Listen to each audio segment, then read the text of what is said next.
Hi, everyone. This is Susan from AMSUS. We'll be starting in about 4 or 5 minutes. This is a good time to make sure that your audio and visual is working. Grab yourself a cup of coffee, enjoy the slideshow. If you'd like, you can type in the questions area where you're dialing in from so we can see how far the audience stretches on this important webinar we're doing today. So I will be back in 4 or 5 minutes.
Hello, once again, this is Susan from AMSUS. Thank you for joining us today.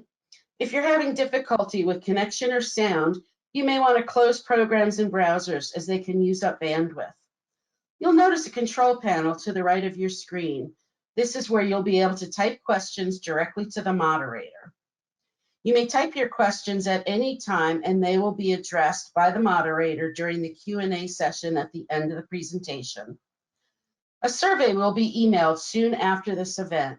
Your feedback is both appreciated and requested. If you're not an AMSUS member and would like to join, visit amsus.org for a list of benefits and more information. And now, without further ado, I pass it along to Mark Wedby. Good afternoon, ladies and gentlemen, presenters, and esteemed colleagues. My name is Mark Wedby, and I'm the Senior Director of Business Development for Thornhill Medical. It's my privilege and honor to moderate this presentation today, Large-Scale Combat Operations Redux, Lessons for Modern Battlefield Medical Operations. Our two distinguished speakers are retired Colonel Frederick Gerber, U.S. Army Medical Department, and retired Colonel Richard Thornhill, Army Medical Corps. Thank you, gentlemen, for joining us today. Appreciate your time. Just want to give you a quick little bio on both of these gentlemen. Retired Colonel Frederick Gerber. Frederick Gerber is a former U.S. Army Airborne Ranger, Special Forces officer, and International Joint Healthcare Operations subject matter expert, serving as Thornhill's medical senior military consultant. He draws on 30 years of senior field experience and project management skills, develop planning, executing large military and civilian healthcare operations across 87 countries and 128 operations, 35 which were in conflict zones. Frederick has 20 years of field experience in 3 separate war engagements, leading healthcare operations in Central America and Middle East, and managing billion-dollar programs, including medical R&D, material development, equipment acquisitions, global vaccine program deployments, logistics operations management, and administration. Frederick has served 8 years at the Senior Director, COO, U.S. Army Medical Department Healthcare Operations, third largest health maintenance organization in the USA, employing over 143,000 healthcare workers across 184 global locations. Our other distinguished guest is Richard Thornhill. Richard comes to us with 31 years of military service, holding strategic command and staff positions ranging from company command to HQ, department at the Army, and the Joint Staff. He previously served as executive officer to the Deputy Commanding General, Army Futures Command, and overseeing all Army modernization efforts. Assigned as the U.S. Army Medical Command Chief of Operations and Readiness, Richard synchronized daily operations of over 140,000 soldiers and civilians. His multiple deployments supported global combat, humanitarian, and disaster response operations, and served his final assignment as a liaison to the Army Artificial Intelligence Task Force. Richard is currently president at RHF Consulting, LLC, focused on internal process strategy development, team building, and multiple engagements across healthcare, artificial intelligence, machine learning communications, and other technical capabilities. He holds an MS Adult Education and BS degree and currently pursuing his PhD in organizational leadership. Gentlemen, thank you very much for joining us today, and we look forward to a great presentation. With that, I'll turn it over to you, Colonel Gerber. Hey, good afternoon. I'm Frederick Gerber. It's a real pleasure for me to be co-hosting this webinar with Colonel recently retired Rich Thornhill coming out of the Army Futures Command. As a result of the last 3 months developing this webinar, Rich and I have come to the same mind on what great things the Army is doing in terms of modernization and looking to become in the next 12 years, and also, more importantly, what the Army Medical Department could or should be doing to keep pace with that. Well, Rich and I thought that this would be a great professional development topic for officers, NCOs, and civilians, and the topic is large-scale combat operation, or LSCO Redux. Redux, by the way, means brought back and revived, and if you're a clinician, it means resuscitating the idea. First of all, and lastly, it's nothing new. We've been practicing LSCO for years and years. You know, LSCO sort of waned and waxed over the last 20 years as in the twilight of air-land battle, as we, started fighting coin operations in Iraq and Afghanistan, and with the waning and waxing of Iran and Iraq, we're now focused on facing peer and near-peer adversaries, namely Russia, China, North Korea, and Iran. And LSCO has rematerialized as the type of future operating environment, or the FOE, that we're preparing for. Again, it's nothing new. We just need to be reminded of what LSCO looks like, what it feels like, what it's going to be like to support in the future FOE. And for this presentation, we're going to focus on medical operations and the basic functions of casualty collection, treatment, and evacuation in the LSCO operating environment. Next slide. Next slide. All right, next slide. All right, we've got 8 agenda topics. We've got 1 minute and 45 seconds to talk about 26 slides for those 8 topics. Because we're short of time, this really could be a week's webinar in preparing for LSCO operations. We've got about an hour, but we're going to spend about 45 minutes going over these 8 topical areas and then leave about 15 minutes for questions and answers or discussion. Rich is going to talk about historical examples, and if you want to learn about LSCO, just read history, and Rich is going to tell you to do that. World War I, World War II, classic examples, but the Israeli wars for Yom Kippur and the 6-Day War are other great examples. We're also going to talk about future LSCO scenarios, and Rich is also going to talk about Army modernization strategy, and he's the best one to be able to talk about this, having just retired out of that position. I'm then going to talk about the Army parallel medical modernization strategy. We've just had a couple of publications that recently released in the last 4 or 5 months that will kind of synopsize or highlight what the Army Medical Department is looking at doing. I just came back from Ukraine and had a great opportunity to look at the Russo-Ukraine battlefield, which has been going on since 2014, but recently resurged the 24th of February of this year. But I'll share some medical observations. I had the great privilege of being attended by Colonel retired John Holcomb, the world's greatest traumatologist, and certainly the Army's #1 traumatologist from previous engagements. But lots of great things to report to you about things going on in that Russo-Ukrainian battlefield. Then I'll talk about the dictums, the doctrine and dogma, things that we've collected with Rich and Dr. Holcomb and others on what things you need to be mindful of as you face the LSCO FOE. And lastly, we'll end up with some supporting technologies, 2 that come to our mind and there are many, but will come two to our mind that will, I think, excite you. Next slide.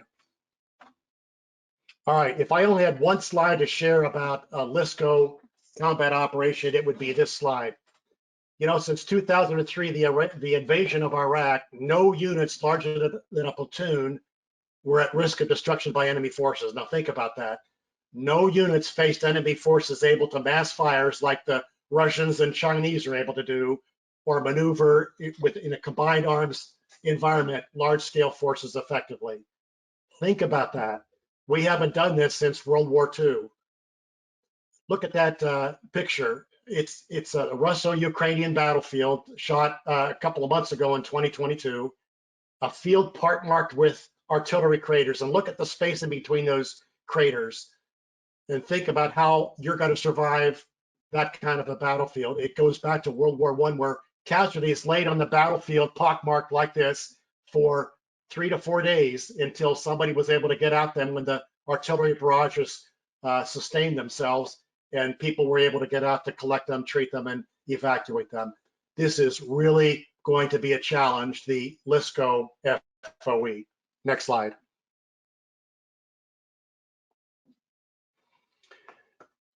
All right, there is no central well-constructed definition of LSCO, but FM 3-0 operations. And if you're a medical operator or a planner or a commander of a unit, this ought to be your Bible for how the Army plans to conduct LSCO operations. It's mentioned 250 times in that field manual, but I can't find it in any of the dictionaries, the Joint or the Army's dictionary, the DoD dictionary. So FN 3-0 ought to be your Bible. But for me, the best definition of LSCO comes from the U.S. combat veteran I met who had served in Afghanistan and Iraq. He's now a volunteer in the Russo-Ukrainian war on the front lines, who told me This is war. And, you know, a platoon fighting in Iraq or Afghanistan may have thought it was war because it was very intense for them, but it's nothing like what a LSCO environment's going to be. It's going to be war to the max. Next slide. Next, I wanted to talk about prolonged care because LSCO to me is synonymous with prolonged care. Prolonged care is also known as PFC or prolonged field care. It's also called prolonged casualty care or PCC. You know, the fact is there are numerous committees and centers out there looking at prolonged care, each calling them at the same thing, but a different name. But we're referring to it as prolonged care.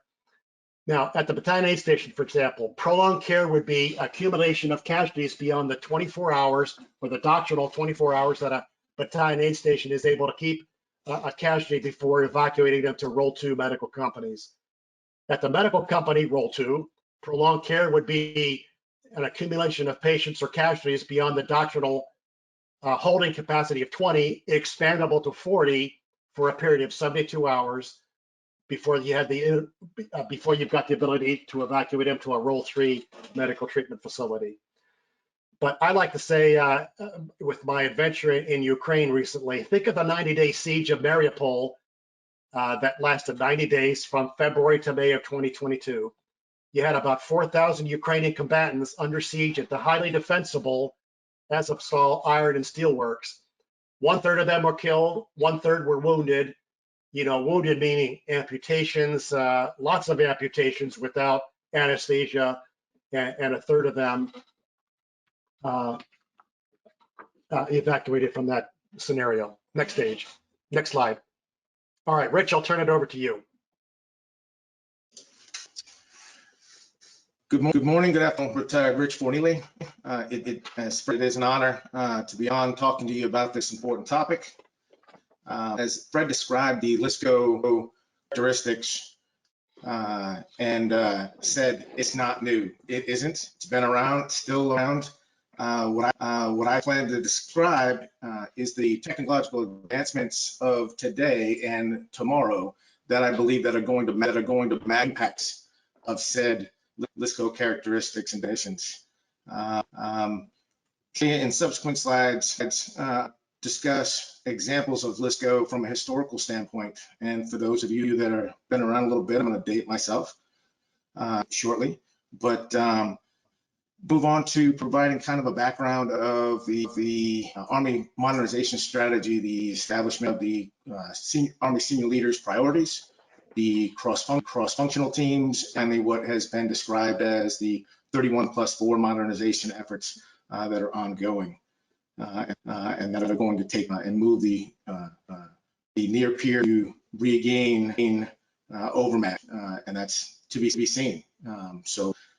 In these next two slides that's showing, I'm going to kind of refresh our memories of the impact LSCO has had on the combat forces from a historical standpoint. And as you look, what I've chosen to do, and I captured for major conflicts in the past, and I've taken the bloodiest months of those conflicts. And the hotel nature, I did use FM 8-50, 8-55, percentages of our team casualty numbers. I know some of you are disappointed, but what I did do is I did reach out to my military and medical military historians to pull some of this data from.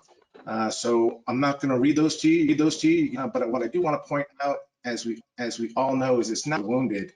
And as Fred said, then the biggest casualty producer in the past and still will be artillery or indirect fires. And having said that, you know, you look at the wounded numbers, look at the DBI, and it's staggering.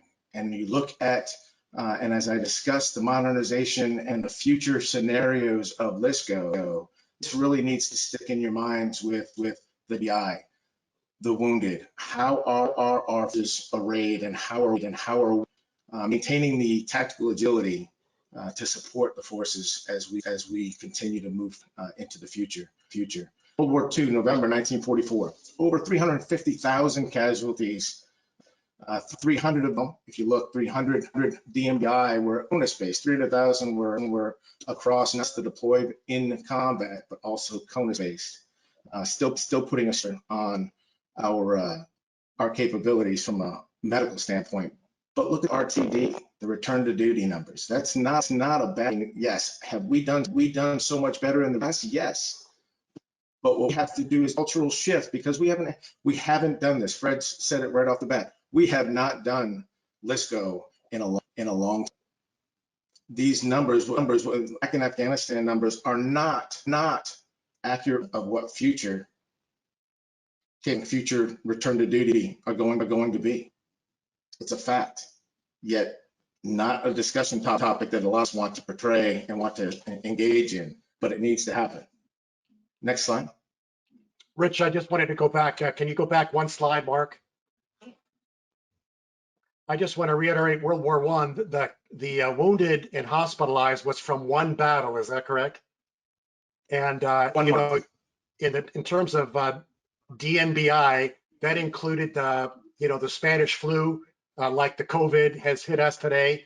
That hit there during the battle. Trench foot was a big deal. We've got casualties. We've got DMBI in Ukraine that are standing in trenches in ankle deep mud that have got to face the same thing. So I think these are great, important figures to look at. And Rich, as you've said, you need to go back and read World War I and World War II to see what kind of things we're going to be facing in future LSCO operations. Over to you. No, appreciate it. Absolutely. Next slide, Mark. So 1950, just hospitalized and wounded hospitalized, you're talking around 10,000. If you want to break that down and do the math, you little fuzzy because it's hard to determine by day how many, but post period, this is what we're seeing. And I mean, today, if we were to see this, are our forces and medical capabilities ready to receive this number of casualties? To be determined. But if you look at the RTDs and the numbers, it really isn't that bad during this time. And are we prepared now to deal with those numbers? We have not had to deal with those numbers in the past two decades. Just the numbers weren't there. Luckily, that's a good thing. But in the LSCO battle of the future, not so sure we can say that will maintain. And then Vietnam, May of 1968, though we had 6% RTD, you're talking over 300 patients per day were being seen and hospitalized. It's just an average. That obviously there's going to be spikes across a month, but over 300 patients hospitalized per day. Not sure we have the structure or we thought through in a future LSCO battle specific multi-domain operations that I'll talk about shortly. Have we truly looked at, can we do this and prepare it? Richard, this is Lori. I'm sorry to interrupt. We're having a little audio issue. Could you please try turning your camera off while you speak to see if that helps clear the issue? Is that better? Is that better? Hopefully, let's try. Thank you. All right. We'll go next slide. Next slide.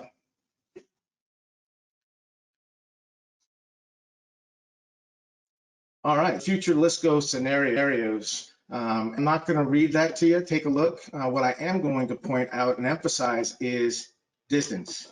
Small unit dispersed, high up tempo, hybrid operations.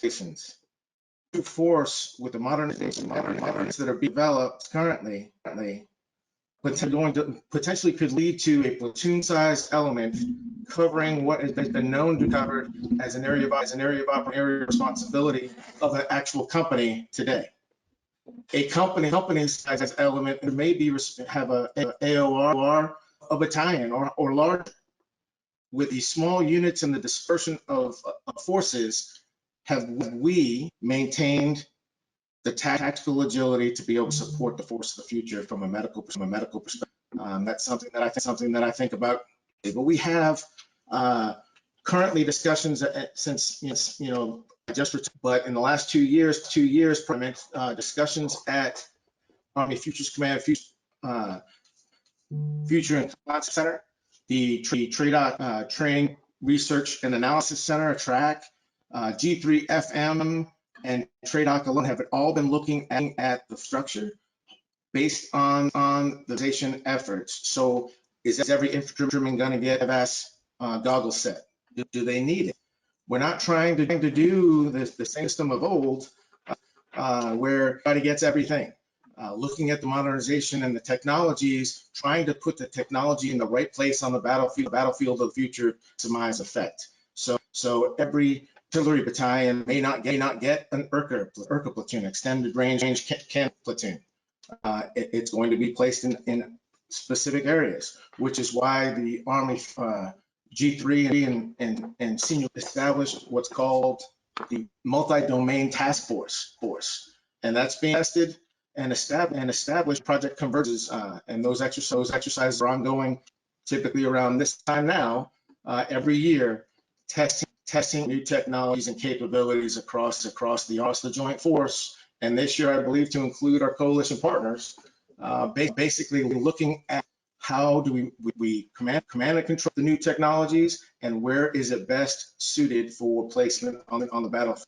So looking at that and looking at the way the Army is utilizing and managing and command and controlling future technologies, what are we doing from a medical perspective to ensure we're supporting and we're relevant and responsive.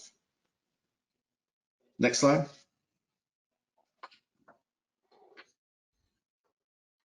All right, this is just a little background on the senior leader priorities. So you have if it's new to some folks, I apologize. It shouldn't be. These have been around since about 2017, 2018. The Chief of Staff of the Army and the Chair of the Army said, hey, these are my top priorities. And these, the cross-functional team, there's cross-functional teams. Let me explain to you how that came about. So you obviously have senior leader priorities, but in two of those priorities, number 4 network and number 6 soldier lethality, there were two modernization efforts that were complex and large enough to pull out of the individual organic and make a separate cross-functional team leading to the 8. And what I mean by that is the issue navigation and timing was pulled out of network and made the AP cross-functional team. Out of soldier lethality was pulled out the synthetic training environment. There was so much complexity between those two efforts that it warranted its own director and staff to manage those modernization technologies. Next slide. Rich, let me just stay on that side, Mark, if you would. Rich, having come from Army Futures Command, it's were there any medical related priorities in this list, or the 8 cross-functional teams? Anything medically distinct? No, and I'm glad you said that, and I'll draw some attention to that in the next one. But bottom line is that I got questions early on is why didn't medical have its own cross-functional team? It's determined that medical was cross-cutting across every single one of them, whether from a health and safety or a specific medical technological capability to be integrated within the modernization efforts of the cross-functions, i.e. next generation vehicle, ambulance variant.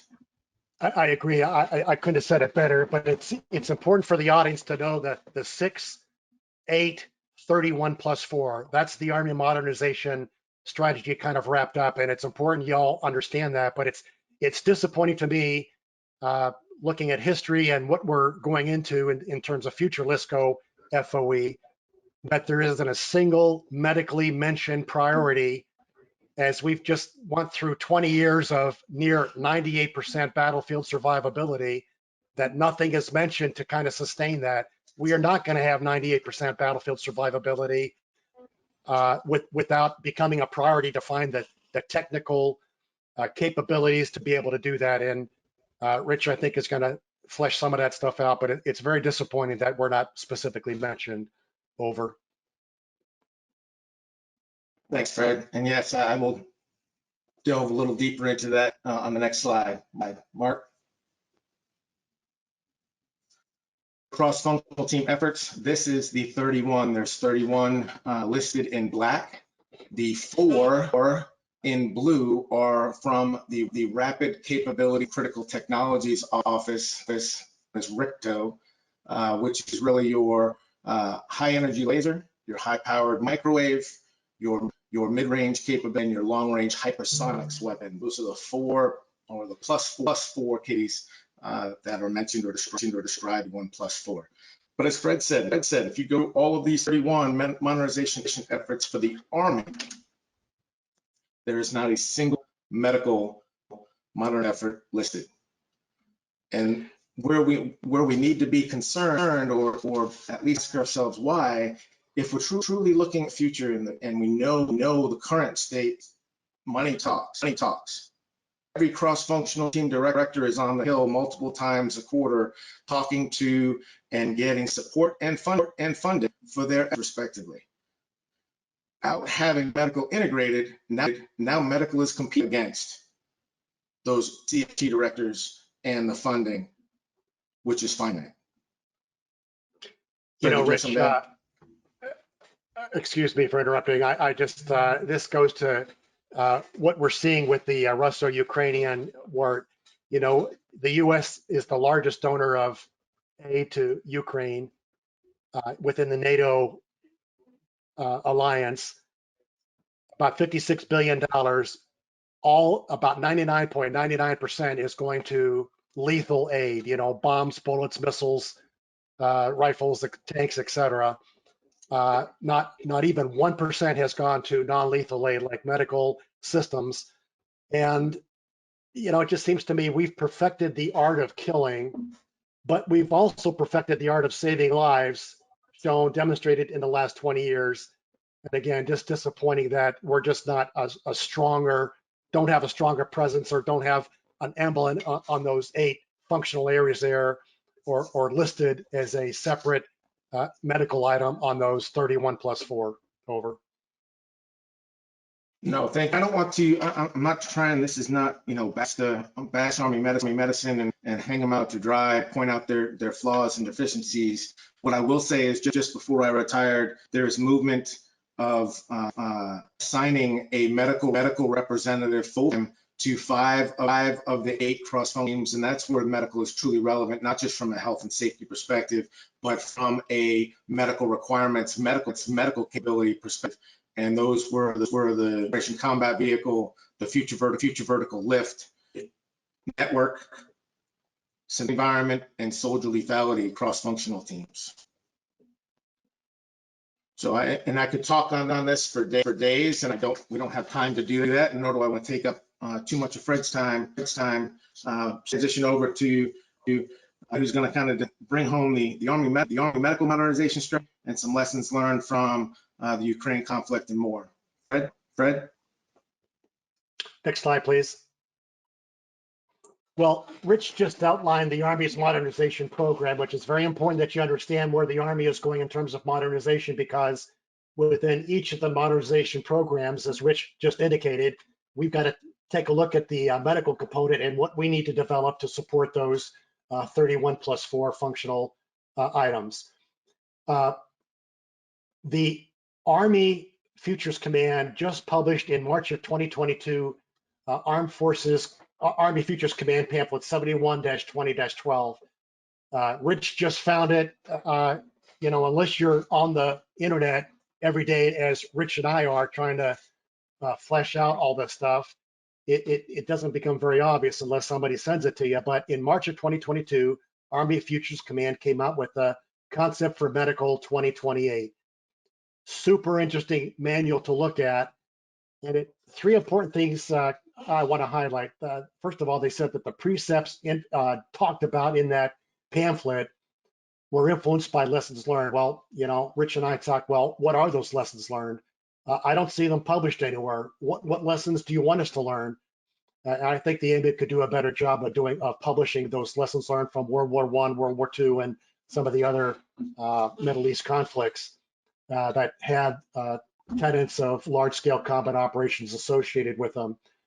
But you can figure it out yourself by reading history, as Richard said, that test those LSCO FOEs. It also said, that pamphlet, that future medical concepts remain historically the same. And folks, I don't need to tell you this. It's about clearing the battlefield, treating the casualties, stabilizing them, and evacuating to a higher level of care, and returning to duty casualties far forward to sustain the fight. You just don't see returning. If you take a bullet in the arm, you're evacuated. But returning to duty means stitching up that bullet in the arm if it hasn't hit a bone or isn't a complex injury, and putting them back in the fight. That's what returning to duty means. It is something we're going to have to keep mindful of. And lastly, it talks about supporting multi-domain formations, multi-domain operations. We talked about that in our last webinar, MDO. Multi-domain operations talks about air, land, sea, satellite, or space, and cyber. We as medical planners and operators and commanders need to be able to fight in that multi-domain environment with formations that are semi-independent. In other words, there may be a medical company going out by itself to do their division role 2 level medical support outside of a strong divisional core formation. We haven't done that in a long, long time, but we've got to be able to operate semi-autonomously from multiple locations. That's something we ought to be practicing in our field exercises at the national and joint readiness training centers alike. Now, the slide that you see depicted here comes out of a May 2022. It's a very contemporary publication. The Army Medical Department took a look at AFC PAM 71-20-12 and strained out of that and put it into a 22-page document that talks about how the Army Medical Department plans to modernize. It does talk about transforming the Army health system into a semi-autonomous integrated network. It talks about modernized medical formations and capabilities. The only disappointing thing is it talks about modernizing medical formations, but it doesn't tell what we've modernized. What formation have we modernized? Have we modernized, or are we going to modernize the combat support hospital any further than we have, and are still playing around with it? You know, the prolonged care augmentation detachment, the PCAD, is one thing I can think about as a new formation we're testing, but that's about it. And I thought there would be more details about what those items would be. And it also talks about medical leaders being empowered, an enabled medical force, forward medical support, semi-independent operations, as I just talked about in the FM or in the pamphlet from Army Futures Command, optimized evacuation, and maximum return to duty. Those are all important concepts that I think need to be expounded on in future publications, pamphlets, field manuals, et cetera, or ATPs, et cetera. I just didn't see that. Next slide.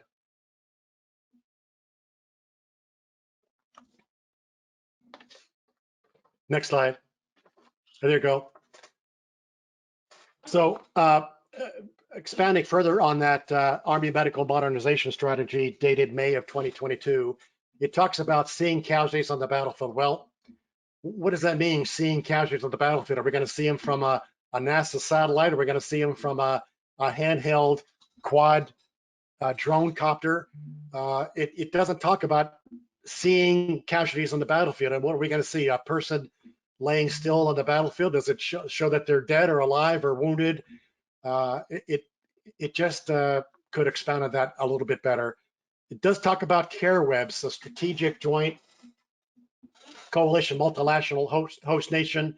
We're seeing this, interestingly, on the Russo-Ukraine battlefield. They are using care webs where you've got uniformed, working with paramilitary, civilian health system, medical treatment facilities from the front all the way back to the definitive care facilities in Western Ukraine or North Central Ukraine. Care webs is something that is operational on that battlefield today. It talks about a revolutionary IFAC. Well, it doesn't talk anymore about that. What could be revolutionary about an IFAC? I mean, how heavy is it going to be, and where are you going to strap it on or have to carry it on your back? what could be in an IFAC that makes it revolutionary from the about 23 different IFACs that have emerged since 2003 that I've been able to find. I just don't know. It sounds exciting, but there wasn't a whole lot of detail about what that really meant. And then it talks about the enhanced medic, which I really love. It talks about prolonged care, which is, I think, synonymous with LSCO and enhanced knowledge and development. That, I think, really needs to be expanded on. How many weeks is it going to take to enhance the medic?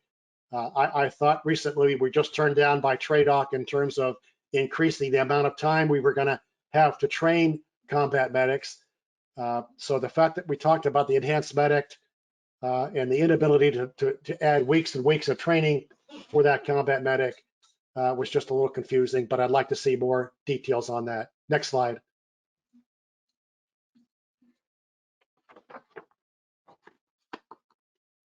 All right, let's talk about medical observations of the Russia-Ukraine battlefield. This slide talks about the Ukrainian Armed Forces Redux use of evacuation trains, which were used extensively in World War I and World War II. And in fact, they were called hospital trains because they had operating suites in them, post-op, ICU stations, in addition to litter, the typical litter and ambulatory casualties riding that hospital train. But Ukraine has a well-developed train rail system in their country about the size of Texas, and they have used it very, very well to evacuate casualties from the front. The slide you see on the left is the reception station at the Kyiv railhead, and on the right you see an ICU train in the Ukrainian Armed Forces carrying 4 ICU casualties on that reconfigured train. Take a look at the lower right. You see that device in the lower right-hand corner. That's a Thornhill Medical Moves SLC. It's an integrated intensive care, critical care device that replaces all of the equipment you see in the foreground or the background into one separate item, integrated device. You can see they've built a special shelf for it to hold that integrated device, and they are using that device as the most modern piece of medical technology on the Russia-Ukrainian battlefield in their train evacuations. Next slide.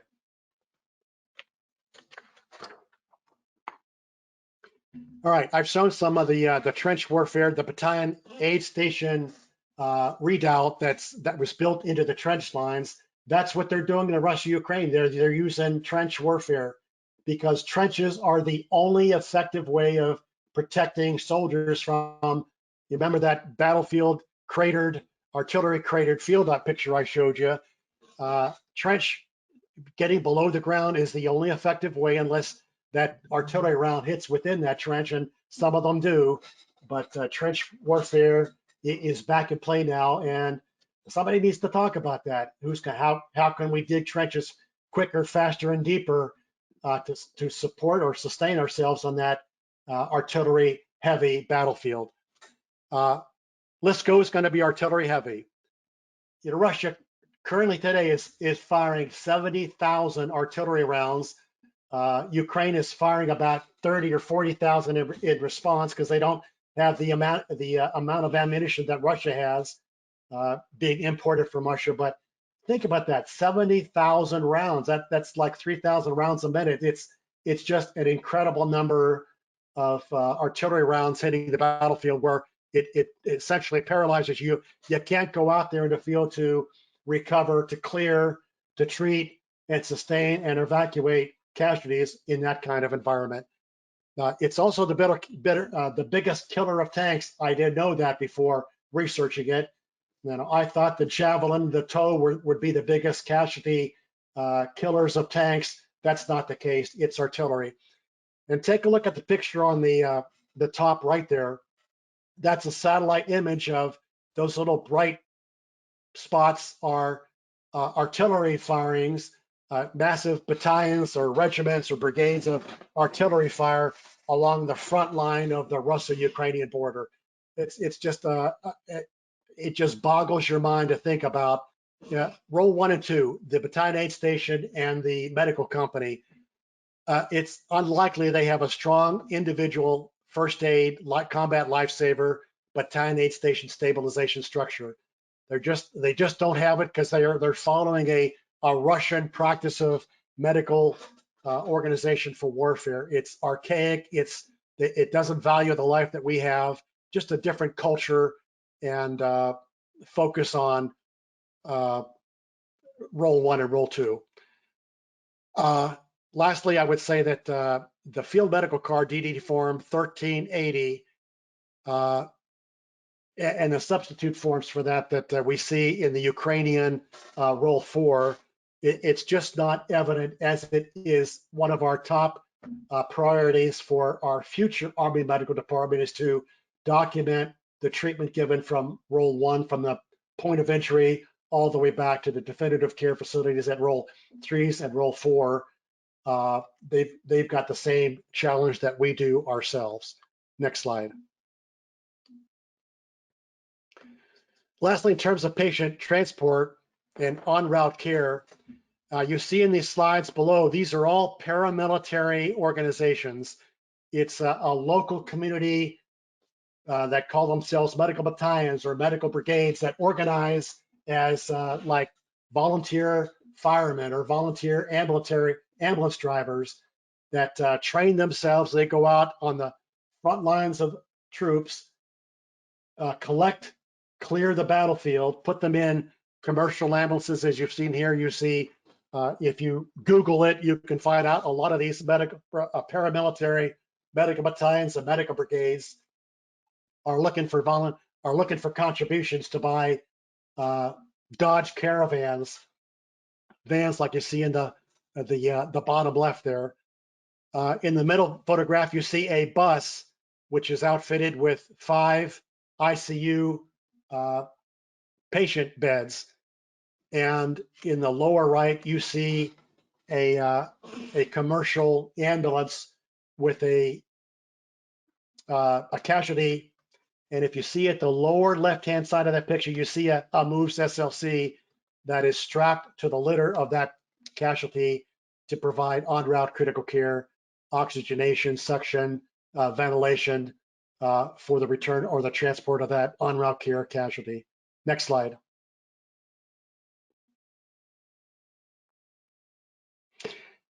Also, what we're seeing, this is the last slide on medical observations. They are focused on role 4, which is their whole peacetime healthcare system relies on,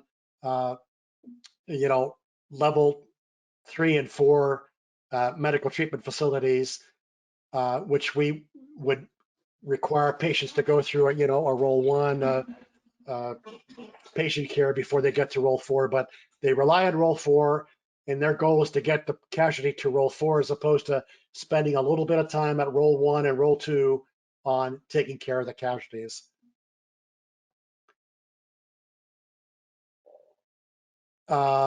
Lastly, they're suffering high rates of avoidable morbidity and mortality. That's something we're trying to help Ukraine with, and we'll have some more information about that in the next 6 months or so, how we're able to help them with that. Technology would certainly be one of them, and technology is certainly going to help the Army Medical Department and the Army as they modernize. Technology is really going to be an important aspect. Disappointed. We'd just like to see a list of that high technology or future technology, where it's robotic surgery, robotic resuscitation, automatic intubation of casualties. It would be nice to see a list of those technologies that are going to help reduce morbidity and mortality. And lastly, we should anticipate seeing a lot more complex blast, shrapnel, and multi-organ injuries prevalent on the future battlefield. Next slide. Just a couple of slides that talk about the dictums, the doctrine, the dogma that Rich and I have extrapolated from the research that we've done over the past 90 days. You should anticipate massive cyber attacks, down comms, satellites. In Russo-Ukraine war, they're using their cell phone. They're not being interdicted, but However, in some locations, your use of the cell phone is calling in Russian artillery on you. So that's not as easy as it is to implement as we think it is. So cyber attacks, down comms, and lastly, the regrettable is Geneva Conventions. It's not being followed by Russia, China, and North Korea. In fact, Ukrainian ambulances, the Red Cross painted on them, are used as aiming points by the Russian artillery and the drones that are interdicting them, calling on artillery fire on those Red Cross ambulances. It's unfortunate, but what's the American Army's response going to be to that? Are we going to continue to follow Geneva Conventions, or are we going to arm our MTFs with 50 caliber automatic rifles, machine guns to protect our facilities? Because it's certainly not being observed by our peer-to-peer or near-peer foes. Next slide. We should anticipate a longer evacuation policies. In the last 20 years, theater evacuation policy was 7 days. It was 10 to 14 days in World War II because they wanted to return casualties to duty as much as possible. We didn't have to worry about that because we just evacuated and we're able to replace those people. That's not going to be the case for a future LSCO. You can anticipate a 10 to 14 day theater evacuation policy as we saw in World War II. War surgery is the great lifesaver of those in combat. That's a quote out of World War I and World War II. And it's something that we have enjoyed the past 22 years of COIN operations in Iraq and Afghanistan. And it is certainly something we've got to import or increase in future LSCO FOE. We want to see those close to the front surgical hospitals of 20-25 beds with a couple of ORs and 10 ICUs. I think the Army Medical Department is working on that. You all should be aware of what these GHOST teams, the Golden Hour Offset Surgical Treatment Teams that are used primarily in Special Operation Forces. Well, Special Operation Forces are really further ahead than the conventional forces, and it's something we ought to learn from. In World War II, those small 4 or 5 person surgical teams were called the portables. They were specially selected, trained. You had to demonstrate the strength of being able to pick up the equipment, load it onto vehicles, unload it, set it up. You had to have a reputation for endurance, being able to support, 72 hours of constant surgery. Those teams it's talked about in the literature, specially selected and trained, just like special ops are specially selected and trained volunteers. We ought to be thinking about that in the Army Medical Department as we deploy more deployables or portables and GHOST team like surgical teams. Next slide.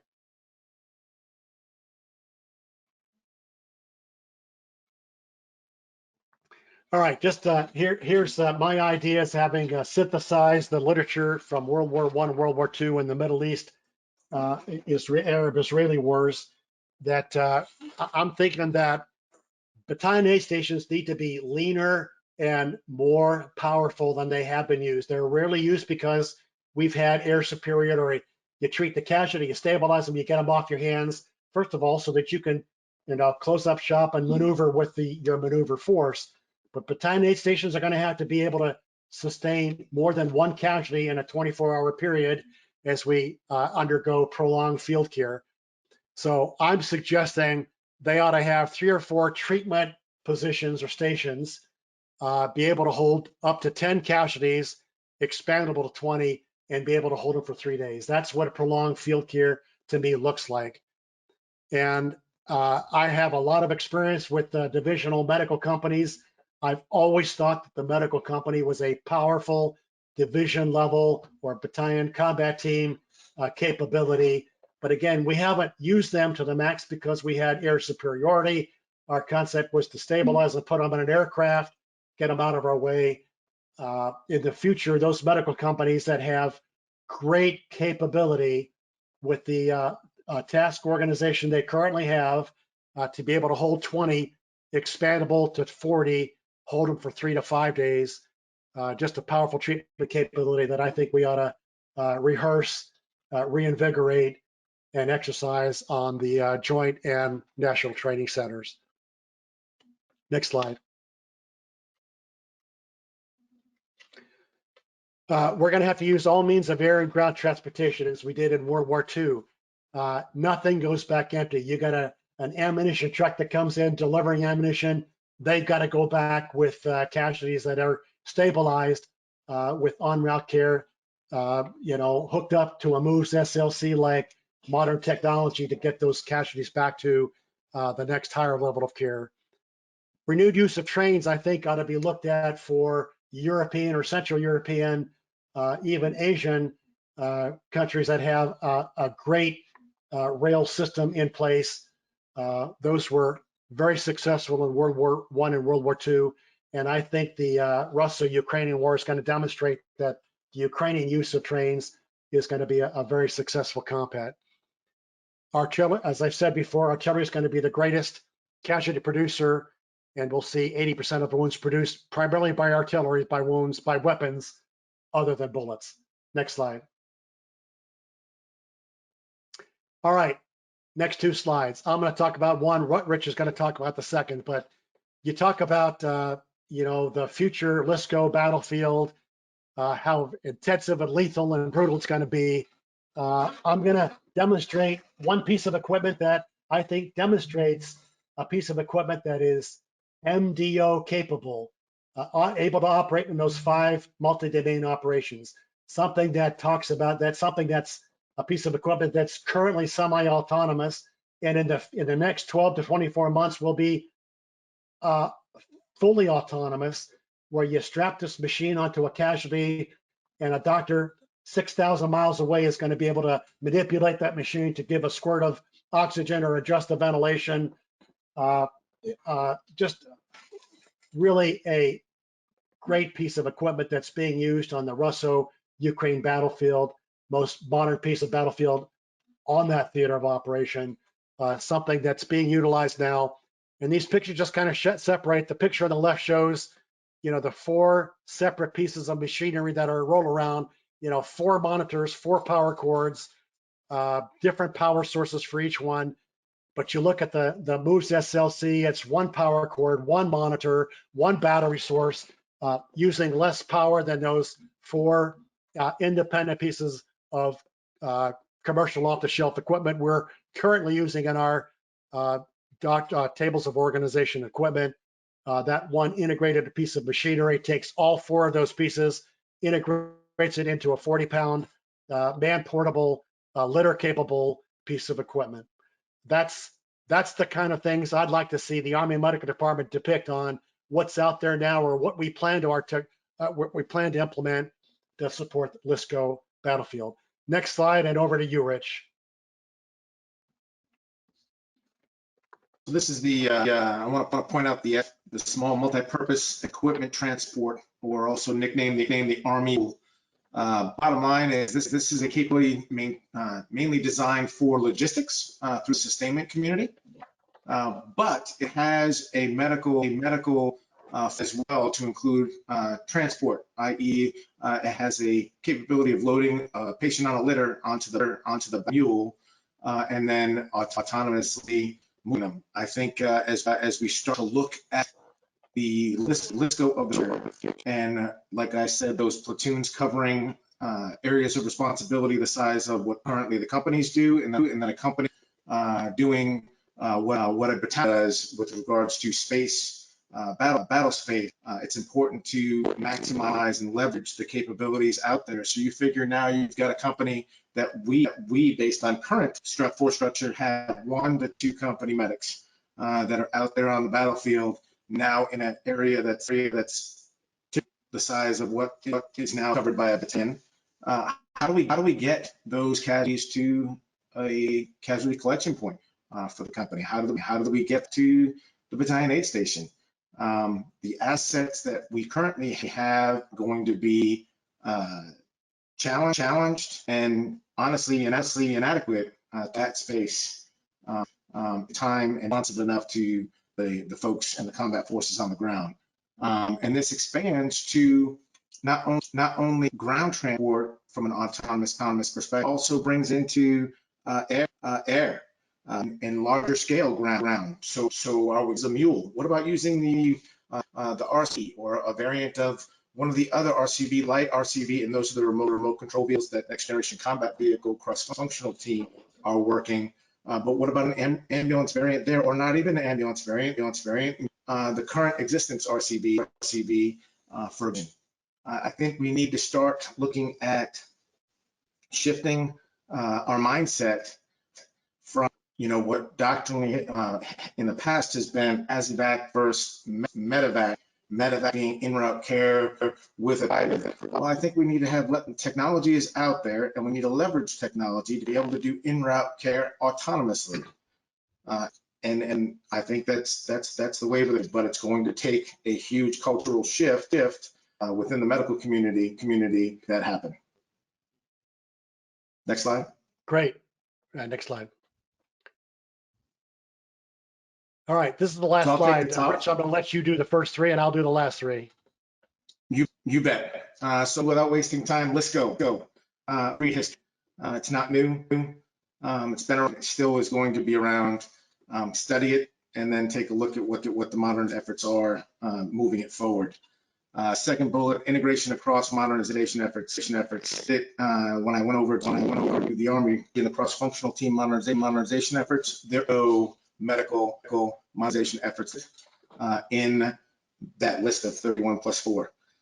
It's very important that we stay integrated with the way the is moving forward and keep pace with, because it's critical. They're moving out, and of that 31+4, 22 of the 31 efforts, or the 31+4 efforts, so 35 efforts, are going to be begin fielding in the next couple of years. So those 35 will begin being fielded in the next couple of years, or over the next couple of years. Some of them are being fielded this year.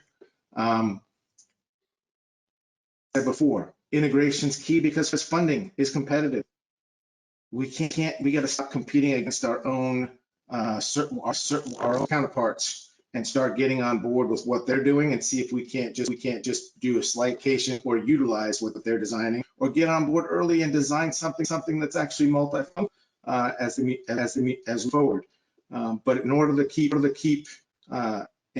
make sure that the medical community keeps pace with the multi-domain task force and all of the modernization efforts to include future doctrine, it's important to maintain integration.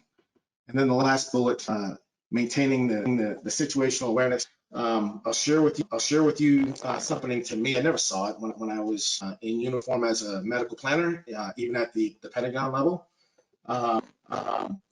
What's happening now, the modernization efforts and the change in the multi-task force and Army futures, and as we are urging the other 3-letter agencies on intelligence to not only look at how we're fighting, but looking at what our adversaries are modernizing, and what are their priorities based on efforts and based on seeing through industry in those countries.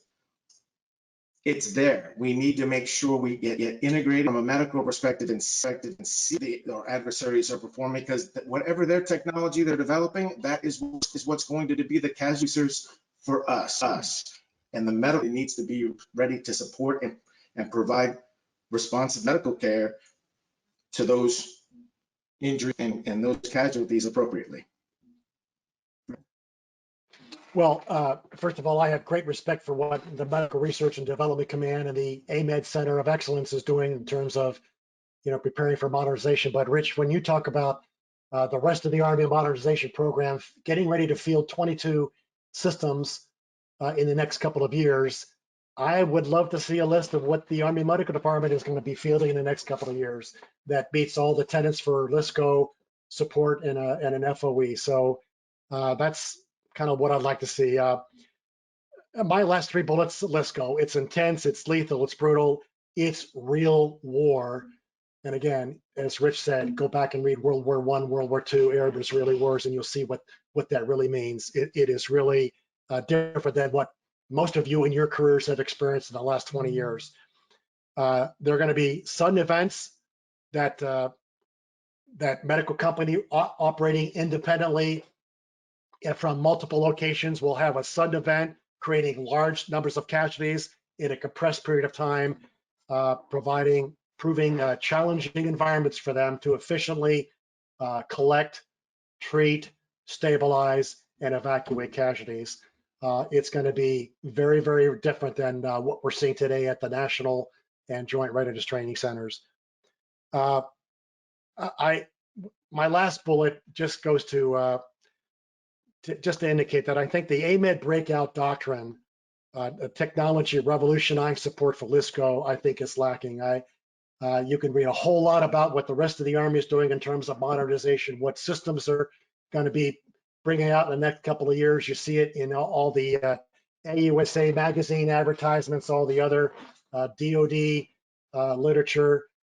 I don't see it for the Army Medical Department. I just think we could do a better job on that. So that's my challenge to the Army Medical Department. All right, next slide.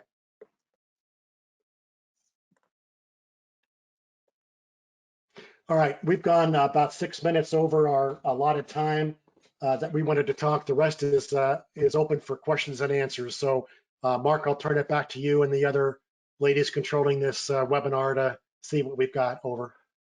I appreciate that, sir. I'm going to go ahead and Mark, go through the questions. Yeah, go ahead, please. just so I was remiss, and this is on me, and those of you that know me, it's not surprising that I'm remiss, but all the comment discussions, slides represent the presenters and only the presenter, no one else, no other organization, not the Department of the Army. Just want to put out that disclaimer and make sure that these are our thoughts and represent us, and thanks. Nope, absolutely. Thank you very much, Rich, for just kind of putting that in there. I was getting ready to kind of throw that in. I'm looking at the questions, and I know that we've gone over our allotted time with AMSUS. We do have quite a few questions. One real quick one that was asking with regards to the physiological monitoring. They were asking about whether or not the MOVES SLC has a physiological monitoring piece to this, and yes, it does. It has a 12-lead ECG, patient temperature, 2 channels, the ability to be able to hold that information and patient data trends up to 24 hours. It has Masimo technology, non-invasive blood pressure, 3 channels of invasive, and capnography. So just kind of wanted to get that out there real fast for that particular question. And let me go to the questions. And I am going to mess up this name, and I apologize. Dwayne Wu, with the departure of existing efforts on medical communications for combat casualty care, MC4, is any of the modernization effort we are aware of addressing how this capability gap will be effectively bridged? Well, Rich, let's let Rich take a stab at that. Let me just say that it's a great question. When I say, for example, the MOVES SLC is MDO capable, able to operate in those 5 domains, that also assumes that the big Army is going to figure out how those communication protocols are going to be organized. So we don't have to solve communication satellites or microwave communications. That'll be provided by the big Army for us, but it's certainly a requirement we've got to be able to have because, for example, the MOVES SLC will send back the monitoring the vital signs for each of the casualties it's connected to, and very important for that medical centralized command and control headquarters. Rich, what do you have to say? Over. So great question. Really appreciate that question. That kind of hits near and dear to my heart. And I'm going to get on my soapbox for just a second, because teaching this to all members while I was in uniform and since. But bottom line is the cross-functional team called Network Chrono Team is designing the tactical work to include the hardware, software across the future Army force structure, and it's fielding. The first one, Cape Set 21, and they do capability sets every year. So the first one started fielding 1, the next one's 23, and so on and so on. Point is first, and I'm gonna answer the question with a question, rhetorical. I don't want you to come back because the network cross-functional team, does it know what Army Medicine's requirement is? Does it know what the medical requirement for tactical bandwidth and transformation of data and signals? The answer to that is no, they do not.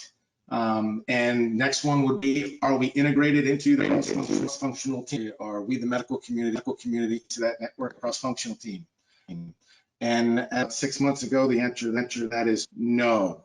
I think as of about 3 months ago, maybe 2.5, I know folks were shifting and moving to those functional teams I had laid out, and I believe one of them that now has a medical representation in that cross-function to ensure that the medical equities are answered, because that requirement is critical. It's patient care, and it needs to be addressed. Well, Rich, I think that brings up the fact we've been saying during this webinar. It's you know, the Army Medical Department, the big Army wants us to visualize the battlefield.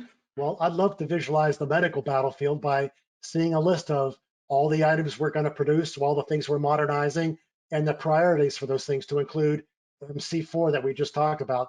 I'd love to see that on one piece of paper that allows me to visualize the battlefield. We have one other question that has come up from Mark Gebhardt. And why are we looking to autonomous vehicles for transport and transmission of vital signs over 6,000 miles when we already know that cyber incursion will be significant? That's one question. And I'll let you guys jump into that. But before you do, and how are we integrating the joint medics into the formula? We have a significant deficit of medical talent on active duty in all 3 services, meaning we are desperately short of manpower.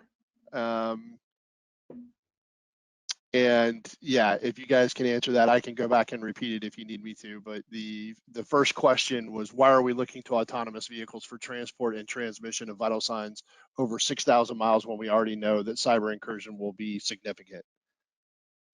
Well, Let me take it if you want. Go ahead.